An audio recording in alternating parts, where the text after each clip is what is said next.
পরের বাড়ির অংশ যাইলাম, নিজের বাড়ি অন্ধকার। হতাশায় পড়িবি রে মন, যখন যাবি গোরের পার। সম্মানিত ভাইরা আমার, আল্লাহ রসুল সাল্লাল্লাহু আলাইহি সাল্লামের আদর্শ, কোরআনের আদর্শ। কোরআন ছিল রসুলের জীবনে বাস্তবায়ন। কথা বলেন, কোরআনের পূর্ণাঙ্গ রূপ। কোরআনের যা আছে সব কিছু বাস্তব রূপ দেখতে হলে মুহাম্মদ সাল্লাল্লাহু আলাইহি সাল্লামের জীবনকে দেখতে হবে। কথা বলেন। উম্মাহাতুল মুমিনিন আয়েশা সিদ্দিকা রাদিয়াল্লাহু তাআলা আনহা, দুনিয়ার সমস্ত মুমিনদের মা, রাসূলুল্লাহর স্ত্রীরা। কথা বলেন।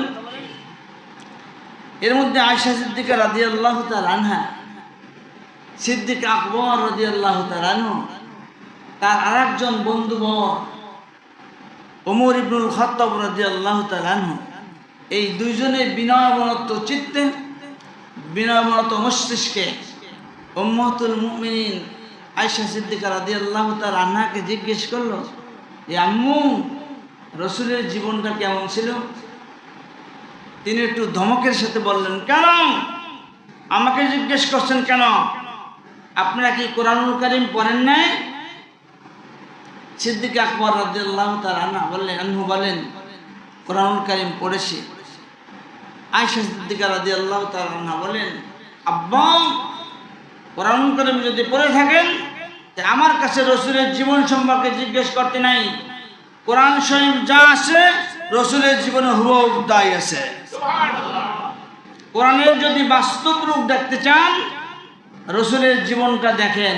রাত্রে দিনে, আধারে, অন্ধ আলোতে, সব সময় রসুলের জীবনে যা আছে কোরআনুল কারীমের মধ্যে তা আছে। যে মানুষগুলি, যেই সমাজের মানুষগুলি ছিল চোর, যেই সমাজের মানুষগুলি ছিল ডাকাত, যেই সমাজের মানুষগুলো জেনাকার ছিল না, রসুলের জমানা এগুলি ছিল না, সেই চোরগুলি হয়ে গেল মানুষের মালের পাহারাদার, ডাকাতগুলি হয়ে গেল মানুষের মালের সম্পদের আমানতদার, যেই মানুষগুলো ছিল নারীর সতীত্বের জম, সেই মানুষগুলি হয়ে গেল নারীর সতীত্বের রক্ষার অতন্দ্র প্রহরী। সুবহানাল্লাহ বলেন। কি দিয়ে তিনি করলেন এই বিরাট পরিবর্তন? কি দিয়ে করলেন?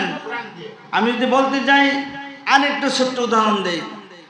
কোরআন নাজিল হয়েছে রাসূলুল্লাহর কত বছর বয়সে? বলতে পারেন না? 40 বছর বয়সে নবুয়ত হয়েছে না? আর 17 বছর বয়সে আল্লাহ রসুল সমাজের উচ্ছৃঙ্খলা ফিরিয়ে আনার জন্য, সমাজের দুর্নীতি ফিরিয়ে আনার জন্য, বেহায়াপনা ফিরিয়ে আনার জন্য, সমাজকে পরিবর্তন করার জন্য সুন্দর একটি যুবকদেরকে নিয়ে একটি সংগঠন করেছিল। কত বছর বয়সে? 17 বছর বয়সে। Very good. এই 17 বছর বয়সে সংগঠন করলেন। সংগঠনের নাম ছিল হিলফুল ফুজুল, ঠিক না? এখন 40 গুণে 17 গেলে কত থাকে বলেন? 23 বছর। এই 23 বছর রাসূলুল্লাহর অপেক্ষা করতে হয়েছে। রাসূলুল্লাহ ভালো মানুষ ছিলেন না? পৃথিবীতে এমন কোনো মা নাই আর রাসূলুল্লাহর মতো এত সুন্দর পুত্র সন্তান মা গর্ভে ধারণ করবেন অথবা মা প্রসব করবেন, আর এত সুন্দর পুত্র সন্তানকে মা দুধ খাইবেন, কিয়ামত পর্যন্ত হবে? সুন্দর চরিত্র, ওয়া ইন্নাকা লাআলা খুলুকিন আযীম, আমরা জানি। সম্মানিত ভাইরা আমার, সেই চরিত্র নিয়ে, সুন্দর চরিত্র, সুন্দর আদর্শ নিয়ে 23 বছর অপেক্ষা করতে হয়েছে সমাজের পরিবর্তন করার জন্য, হয় নাই? 23 বছর। 23 বছর পর্যন্ত ভালো মানুষ আমাদের পৃথিবীর সৃষ্টি থেকে অনেক ভালো মানুষ আছে, বাংলাদেশ সৃষ্টি থেকে অনেক ভালো মানুষ আছে। আমরা তাদেরকে বলতে যাব না, এখন সেটা নিয়ে কথা বলতে যাব না, সময় পাবো না। তো এই হিসাবে এই 23 বছর অপেক্ষা করতে হলো। রাসূলুল্লাহ এত সুন্দর মানুষ হওয়ার পরেও, যুবকদেরকে সঙ্গে নিয়ে কাজ করার পরেও সমাজে সুন্দর পরিবেশ তৈরি হলো না বা তৈরি করতে পারলো না। এর কারণ কি? কারণ হলো এই 23 বছর পর্যন্ত ভালো মানুষের আদর্শ ছিল সমাজে, ভালো মানুষের কাজ ছিল সমাজে। এই কাজ নিয়ে তিনি কাজ করছেন, আদর্শ নিয়ে তিনি মানুষের খেদমত করছেন, কিন্তু আল্লাহর আইন কোরআন তার কাছে ছিল না। কথা বলেন? যখন 40 বছর বয়সে, এই 23 বছর বয়সে কোরআনুল কারীম নাজিল হলো, আর কোরআন দিয়ে যখন মানুষদেরকে বলল, সাথে সাথে মানুষগুলি, চোরগুলি মানুষের সম্পদের পাহারাদার হয়ে গেল। সুবহানাল্লাহ বলতে পারলেন না? ডাকাতগুলি মানুষের সম্পদের আমানতদার হয়ে গেল। সেই নারীর সতীত্বের জম ছিল যে মানুষগুলি, সেই মানুষগুলি নারীর সতীত্ব রক্ষার অত্যন্ত প্রহরী হয়ে গেল। কথা বলেন?